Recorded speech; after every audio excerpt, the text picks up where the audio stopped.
କୁହନ୍ତୁ। ଆମେ ଯେତେବେଳେ ମାନେ ପର୍ଟିକୁଲାରଲି ମୁଁ ମୋ ବିଷୟରେ କହୁଛି, ମୋର 89 ପାସ୍ ଆଉଟ୍। ସେତେବେଳେ ପାସ୍ ହେବାଟା ଆମର ବହୁତ କାଠିକର ଥିଲା ହେଲା। ସେତେବେଳେ ଆମେମାନଙ୍କର ରେଜଲ୍ଟ ଅଲ୍ ଓଡ଼ିଶାରେ 20%ରୁ 30% ଏମିତି ହେଉଥିଲା। ପାସ୍ ହେଲା ମାନେ ଆମ ଫାର୍ଷ୍ଟ ଲିଷ୍ଟରେ ସିଟ୍ ମିଳୁଥିଲା, ଆର୍ଟ୍ସ ହେଉ କି ସାଇନ୍ସ ହେଉ। ତେଣୁ ସେତେବେଳେ 50% ଆଚିଭ୍ କରିବା ମାନେ ହେଉଛି ହାଏଷ୍ଟ ପୋଷ୍ଟ ପାଉଥିଲି ସେଇ ସମୟରେ। ତେଣୁ ସେତେବେଳେ ଆମ ପାଇଁ ପଜିବୁଲ୍ ନଥିଲା ଜଣେ 50% ରଖିବାଟା।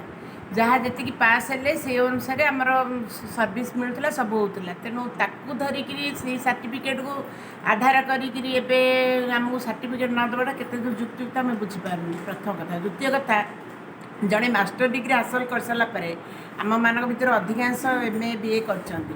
ଜଣେ MA ମାନେ ଇକ୍ୱିଭାଲେଣ୍ଟ ଟୁ ସେମାନେ PG ଷ୍ଟୁଡେଣ୍ଟକୁ ପଢ଼ାଇବା ପାଇଁ ମଧ୍ୟ ଏଲିଜିବୁଲ୍। ସେଇ ଅନୁସାରେ ସାର୍ଟିଫିକେଟ୍ଟା କେମିତି ମିଳୁନି?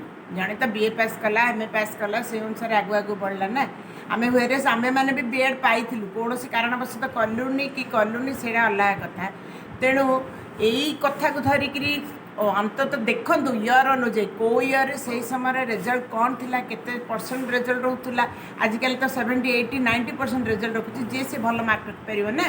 କିନ୍ତୁ ସେତେବେଳେ ମାର୍କ ଆଚିଭ୍ କରିବା ବହୁତ କଷ୍ଟ ଥିଲା। ତେଣୁ ତାକୁ ଆଧାର କରି ଆଟଲିଷ୍ଟ ଯେଉଁମାନେ BA ପାସ୍ କରିଛନ୍ତି ସାର୍ଟିଫିକେଟ୍ ଦେବା ବ୍ୟବସ୍ଥା କରନ୍ତୁ, କଣ୍ଟିନ୍ୟୁ କରାନ୍ତୁ। ଯେମିତି ସେମାନେ ତ ଆଉ କୁଆଡ଼େ ବାହାରୁ ଚାକିରି କରିବେନି, ଯେଉଁ ସ୍କୁଲରେ ଚାକିରି କରୁଛନ୍ତି ସେତିକି କିନ୍ତୁ କଣ୍ଟିନ୍ୟୁ ସାର୍ଟିଫିକେଟ୍ଟା ଭ୍ୟାଲିଡ୍ ହୁଏ। ହେଲେ ଆପଣମାନଙ୍କର ଏସବୁ ଯେଉଁ ସାର୍ଟିଫିକେଟ୍ ପାଇନାହାନ୍ତି, ଏଥିପାଇଁ ଆପଣ ଭୁବନେଶ୍ୱର ରିଜନାଲ୍ ଅଫିସ୍ ହେଉ କିମ୍ବା ସରକାରଙ୍କ ଦ୍ୱାରସ୍ଥ ହେଇଛନ୍ତି କି? ହଁ, ବହୁତ ଥର ଜଣା ହେଇଛି ସେମାନଙ୍କୁ।